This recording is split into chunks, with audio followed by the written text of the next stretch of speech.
Hey guys, what's up? Ballistic Killer here. In today's video, we're going to be talking about is Call of Duty Advanced Warfare worth buying? And I know there's been plenty of videos released about this, but what I did what most people didn't do, I waited until the first DLC was out, so I knew what the quality of the DLC would be and how much better the game would be.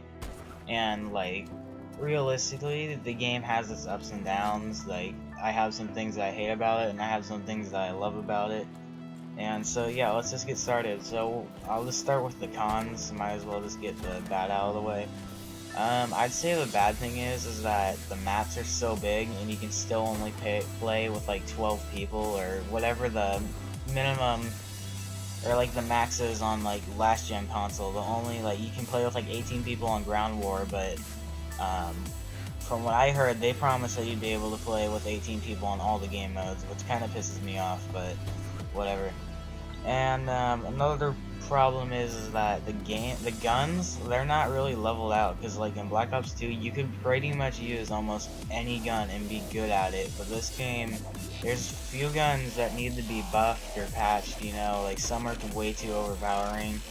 And just another thing, I honestly think Call of Duty is going way too far into the future way too fast. I want to see more so like a modern day game that replaces Call of Duty Ghosts, because Call of Duty Ghosts absolutely just sucks. So, into pros, the exosuits, it's cool, it changes up the game, it's fun, it is a lot more going on, like you can get on a lot more parts of the maps than what you normally would without an exosuit, and like, realistically, it's just a lot. I feel like with the exosuits, Call of Duty, like since they've been brought to Call of Duty, it's been really fun to use them. And just one other thing that's actually a con, I'll just bring this one back thing. When you go from Advanced Warfare back to an older Call of Duty, like for me at least, I always forget I don't have an exosuit in that game. Like in Black Ops 2 at least, because that game looks somewhat like this one, not by much, but just a little bit. But in the map wise with the DLC, they did a great job with it. The graphics are pretty good. Like the guns, I love the guns. Like I said before, some need to like be worked out. And with the new zombies mode, like how they added that in the DLC, the game, honestly, if you guys like playing Call of Duty and you know you'll play it constantly, I'd recommend buying this game.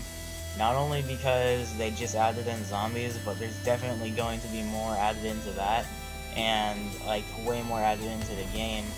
I heard there's gonna be some more DLC weapons and all that. Like, Sledgehammer Games is doing a really good job with this game. Like, they really do know what they're doing, and like it's just such a great game. Like, I mean, besides like a couple of things that you know aren't the best, but overall it's a really good game. I think it got like a 10 out of 10 on some like magazine or whatever on like best game to get or something.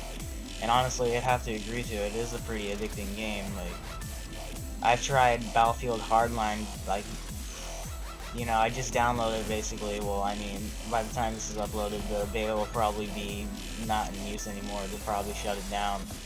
But, like, I don't know, this game, like, Battlefield Hardline is just honestly not that good. Like, it's fun.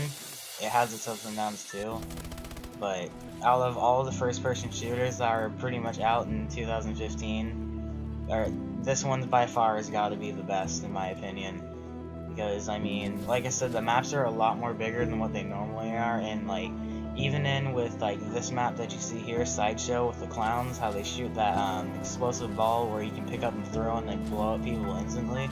Like, that's a really cool. I mean, it's a lot more better realistically than just the way how map changes, like how there's an avalanche or a tsunami that just changes up the map a little bit. I like what they did with this map, Sideshow, like where you can actually throw explosives that the clown shoots up, like, you know, towards in certain directions during the map, and you can kill them.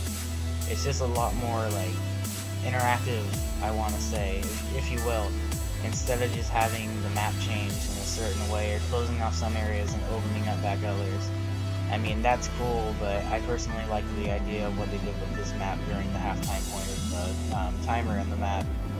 and it does it multiple times too. It doesn't just do it once. That's the thing that I really like what they did with this. Like Sledgehammer Games, like they do such a great job. They put so much effort into their game.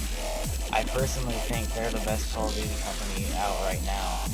I mean, Treyarch is in number 2, but right now I want to say Sledgehammer, they're in the number 1 slot for me. Infinity Ward, they're last. Like, Ghost is a horrible game, like I said.